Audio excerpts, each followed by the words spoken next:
Most people should probably start with something really basic. If you have a really great 9-to-5 job, why quit your 9-to-5 job? A lot of people think that in order to start in real estate, they got to quit everything and I got to be full-time real estate right now. It's like, no, you don't. You can be a weekend warrior and you can do that for a couple of years and accumulate a couple of buy and holds. I have a student of mine, her name is Yatong. She makes 300 grand a year as a developer. She works 10 hours a week. But her question to me was, should I quit my job to get started in real estate?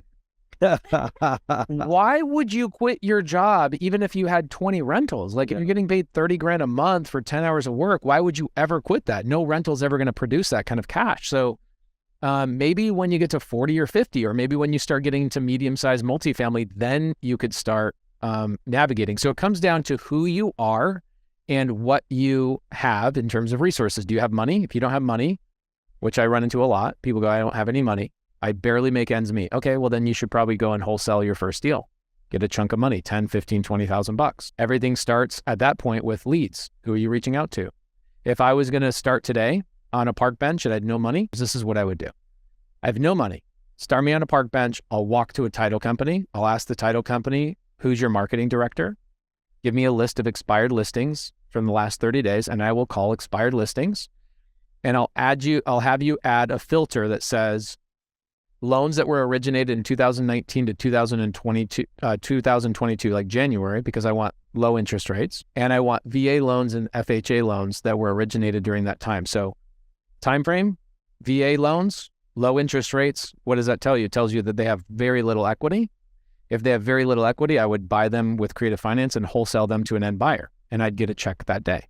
So Bigger Pockets is like, there's no way you can do this. I go, I'll do it today. I'll figure out how to get $5,000 today on getting a contract today, starting with no money on a park bench. So if that's what people want, I'll tell you how I did it. So I took my videographer, we documented it, went on a park bench, walked down to a title company. By the way, I think there's more title companies than Starbucks. I know, they're everywhere. They're everywhere. Yeah. So I walk over to a title company, do you have a marketing department? And they go, no, we don't. So I walk out of that title company, walk to another one. Do you have a marketing department? Yes, we do. Perfect.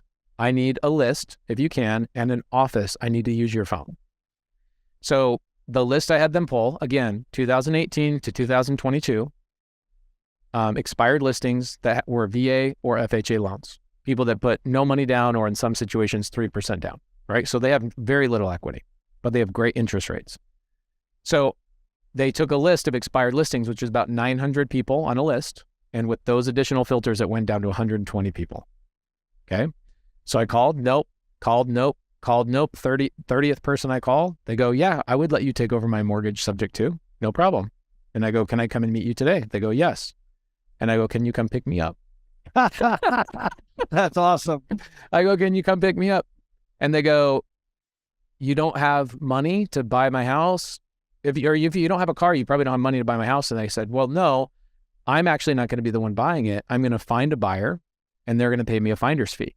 And they go, okay, that's fine. And I had somebody drive me to the house. The title company printed out the paperwork for me, got the contract, and I signed it that day to a sober living operator, made $5,000 in one day.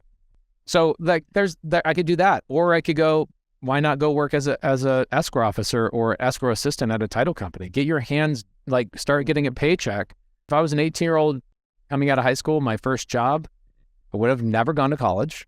I would have definitely not gone into construction like your dad and my dad were in. I would have just said, let me work at an escrow office, because you're going to see cash deals. You're going to see multifamily. You're going to see commercial. You're going to see lenders. You're going to see the buyers. You're going to see all the players and the whole entire field. And you get paid $60,000 to $100,000 a year. Why not go get, if you're young, go get a damn job at an escrow office. Yeah. My son went to work for Capital Fund. I love Cap Fund One, right? Yeah. And I love those boys, and their office is phenomenal. The energy is phenomenal. It is. And everybody's doing deals. Yeah. Yeah. I said, listen, you want to figure out why people are getting money. Yeah. Right. And I said, you're going to be right in the lion's den. And you're going to see the challenges. You're going to see the deals that they're doing.